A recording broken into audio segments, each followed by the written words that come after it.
नमस्कार दोस्तों। आज हम समाज में एक धारणा के बारे में विश्लेषण करेंगे कि हिंदू लोग समाज में अपने को अकेला क्यों महसूस करते हैं। मुसीबत के वक्त जब कोई मुसीबत आती है इनको ये क्यों लगता है कि मैं अकेला हूँ या मेरे कोई साथ नहीं है। इसके कारणों को थोड़ा विश्लेषण करेंगे। दोस्तों, बात ये है भी हर एक आदमी वैसे तो निजी तौर पर इंडिविजुअल तौर पर अकेला है, लेकिन वो अपने आप को जो सुरक्षा महसूस करता है वो अपने परिवार, अपने सामाजिक संगठन, मोहल्ले की पार्टियां, उसके बाद फिर अपने स्टेट के हिसाब से, उसके बाद अपने देश से अपने को सुरक्षित महसूस करता है। ऐसा एक ये सत्य है, आप चाहो तो इसको परख सकते हैं। अब जब सबके पास ही वो सुविधा उपलब्ध है तो ये हिंदू में ही क्यों ये ऐसा आता है, इसके बारे में आप बात करते हैं। दोस्तों, ऐसा है, जब कोई समुदाय, अपने सामने वाला कोई भी कौम है, वो अपने आप में एक संगठित नज़र आती है और अपने आप में हम कमज़ोर नज़र आते हैं, ये सत्य है। उसका जो है पक्ष जो है, उनके जो संगठन हैं, जो उनकी खुद की संस्थाएं हैं या उनका वो लेती नज़र आती हैं, तो हमारी क्यों नहीं लेती।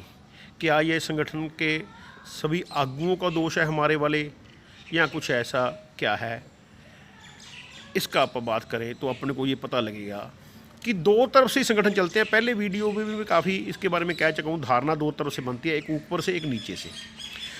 मेरा ये मानना है हम अपने आप को ठीक जल्दी कर सकते हैं, इजीली कर सकते हैं। दूसरे को सुधारना मेरी इसमें प्रायोरिटी नहीं है, मेरी प्राथमिकता खुद को सुधारने में है। दोस्तों, जो काम जितना बड़ा होता है उतना ही आसान होता है, लेकिन जितने मास लेवल पे होता है उतना थोड़ा काम आता है। जैसे एक उदाहरण के लिए मान लें भी, एक राष्ट्र के तौर पे अगर हमने राष्ट्र का अभिमान पालना हो तो हमारे हिस्से में बहुत थोड़ा काम आएगा, लेकिन वो ज़रूरी उतना ही ज़्यादा होता है। जितने लोग ज़्यादा होंगे उतना काम हिस्से में थोड़ा आएगा, जितने लोग कम होंगे उतना काम हिस्से में ज़्यादा आएगा। ये एक तरीका है। स्टेट का आपका कोई अभिमान पालना है तो उतना थोड़ा सा राष्ट्र से थोड़ा ज़्यादा होगा, लेकिन उसका उतना असर भी कम होगा। उसी तरीके से स्टेट से नीचे आ जाएं, जब हम संस्थाओं की बात करें या इस तरह आगे आगे मोहल्ले की बात करें या फिर अपने खुद के लेवल पे आ जाएं। अब मित्रों, आप देखें तो अपने को पता लगेगा कि हम हिंदू लोगों में और दूसरी कौमों में क्या फ़र्क है। एक मेजर फ़र्क है दोस्तों, हमारी संस्थाएं आपको चलती नज़र नहीं आएंगी, उसमें गंदगी नज़र आएगी। वो है, सच में है।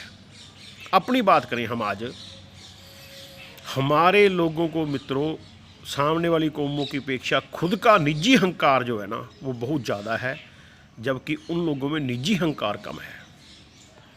निजी अहंकार उतना ही बुरा है जितना बड़ा अहंकार अच्छा। इसमें क्या फ़र्क है, थोड़ा और डिटेल में देखें तो हमारे लोग जो है, एक संस्था बनी है, उसमें जाके मीटिंग में एक अकेला आदमी भी अपना इतना अहंकार उठाए फिरता है। कोई थोड़ी बात भी उसकी काट दे या कोई बात कर दे, मेरे को ऐसे बोल दिया, मेरे को ऐसे, ये क्या समझते हैं अपने को ज़्यादा बुद्धिमान है, फलां है, दिगड़ा। यानी कि हर एक अपने आप को पूरा बुद्धिमान समझता है। ये मुख्य समस्या है। इसकी डिटेल में जितनी मर्जी चर्चा करो, आपको समझ खुद में आती रहेगी, आप चिंतन मनन खुद में करो। इसके अलावा सामने वाली कौमों में आप देखेंगे तो उनको खुद का निजी अहंकार नहीं है, उनको अहंकार अपने कौम के नाम पे है। वो उतना उसमें सुविधा हो जाती है। हमारी कौम को ऐसा कैसे बोला, तो उसके जो सारी कौम बीच में उसके इन्वॉल्व हो जाती है। ये एक बड़ी खूबी है। जितना बड़ा आप अहंकार करोगे उतना काम भी आसान रहेगा और उतना जो है अपने को फ़ायदा भी ज़्यादा मिलेगा। दोस्तों, जो बड़ा अहंकार है पालना बड़ा सौखा है। जैसे आप ऊपर के सिरे से चले तो अपने को सबसे पहले राष्ट्र का अहंकार होना चाहिए भी मैं भारतीय हूँ। ये बड़ा ईजी है, बस इतने से काम चल जाएगा, मैं भारतीय हूँ। लेकिन ये ज़रूरी उतनी ज़्यादा है, मास लेवल पे ये होना ज़रूरी है।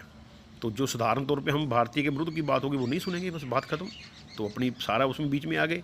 इसी तरीके से नीचे आते जाएँ स्टेट लेवल पे, मैं पंजाबी हूँ। अब पंजाब को दूसरी स्टेट वाला बोलता है, भैया तू कैसे बोलता है, तो सारा पंजाब उसमें एक आ जाएगा, उसकी शक्ति आपको मिलेगी। इसी तरीके से जो देखेंगे आप नीचे आते रहेंगे तो सामने वाली कौमों से जब हम अपनी कौम का जो डिफरेंस करेंगे तो पाएंगे कि वो लोग अपने निजी अहंकार में उतने इन्वॉल्व नहीं है।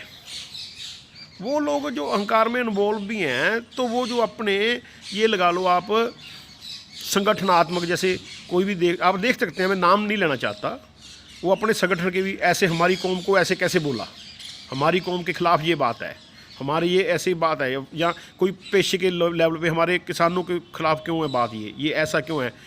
तो जब जब हम अपने निजी अहंकार से दोस्तों निकलेंगे ना, तो तब हम बड़ा अहंकार कर पाएंगे। ये बात निश्चित है, पर दो अहंकार एक साथ नहीं रख पाएंगे।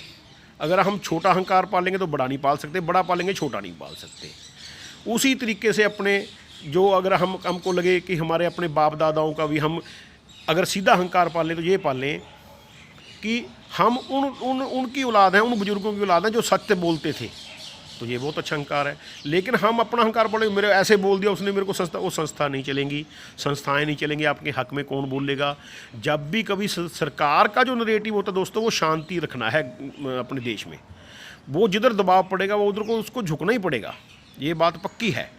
तो अगर आपने बात सच्ची करनी है तो आपकी संस्थाएं, आपका परिवार, आपका वो तो आपकी बात कर पाएंगे, लेकिन सरकार ने तो देश को बैलेंस रखना है, उसमें क्लेश नहीं होने देना है, उसकी ये प्राथमिकता है।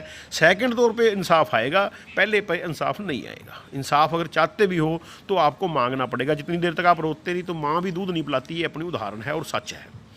इसी तरीके से दोस्तों जब अपनी हम इस कमी को निकालना शुरू कर देंगे, दो ही बातें हैं, निजी अहंकार को छोड़ना और अपने विद्वानों और धर्म योद्धाओं का आदर करना, इनसे ही काम चल जाएगा। हालांकि ये काम खाली इससे भी चल सकता है भी हम पूरे सत्य पे अडिग हो जाएं, किसी भी लालच में ना झुके, लेकिन कई दफ़ा उसमें कंप्रोमाइज़ हो जाता है। ये वीडियो आप किसी अलग वीडियो में आपसे और भी शेयर करेंगे, लेकिन आज की चर्चा जो यही है भी आप पहले तो अपना बड़ा अहंकार पाले, थोड़ा चाहिए वो, जैसे हम भारतीय हैं बस इतने से काम चल जाएगा।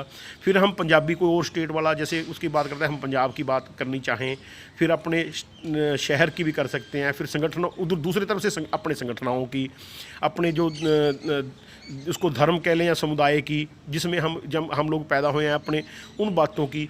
तो वो संगठन दोस्तों अपनी निजी छोटी छोटी बात पे कृपया मत झगड़ें, बड़े अहंकार के लिए झगड़ें, उससे झगड़ें जो हमारे किसी संस्था, अपने संगठन, किसी धर्म के उसके खिलाफ बोलता है। लेकिन जब बाहर वाला कोई बोलता है फिर देश के हक में खड़े हों, जब कोई अंदर वाला बोलता है तो उसी हिसाब में खड़े होंगे। तो दोस्तों अपनी ये लड़ाई बहुत आसान रहने वाली है। अपने सत्य पर रहकर ही, अपने आप को सुधार कर ही हम लड़ाई बड़ी आसानी से जीत जाएंगे। दूसरे की कमी निकालने की दोस्तों कोशिश मत करें, कृपया पहले खुद को बदलें। ये मेरा निजी मानना है, बाकी आप सब समझदार चिंतन मनन वाले लोग हैं, जैसा आपको अपना ठीक लगे वो अच्छा है। धन्यवाद। सत्य सनातन धर्म की जय।